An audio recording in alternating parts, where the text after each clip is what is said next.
નર્મદા જિલ્લામાં બચુભાઈ ખાબડ જ્યારે પ્રભારી મંત્રી હતા ત્યારે કોંગ્રેસના એક દિગ્ગજ નેતા હીરા જોટવા જે વેરાવળથી અહીંયા શ્રી જલારામ એન્ટરપ્રાઇઝ લઈને આવ્યા હતા, આ એજન્સીને મટીરીયલ પૂરું પાડવા માટે 2021, 21-22 અને 22-23 3 વર્ષની એને એજન્સી આપવામાં આવી હતી।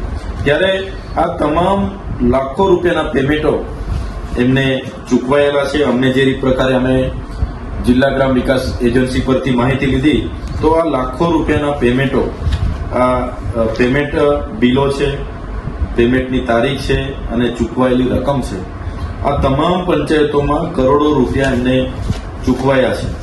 સ્થળ પર જોતા અને સરપંચો સાથે વાત કરતા એક પણ ગાડી મટીરીયલ આ શ્રી જલારામ એન્ટરપ્રાઇઝ વેરાવળ દ્વારા નાખવામાં આવ્યું નથી, છતાં અધિકારીઓની મદદથી કરોડો રૂપિયાના પેમેન્ટ આ 3 વર્ષ દરમિયાન આ શ્રી જલારામ એન્ટરપ્રાઇઝને ચૂકવવામાં આવ્યા છે।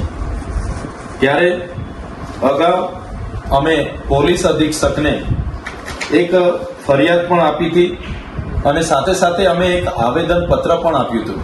ડેડિયાપાડાના 31 જેટલા સરપંચો અમારી સાથે આવ્યા હતા, ત્યાંના અહીંના તે વખતના ધારાસભ્ય મહેશભાઈ વસાવા પણ હતા, સાથે સાગબારાના સરપંચો પણ અમારી સાથે જે તે વખતે રજૂઆત કરવા આવ્યા।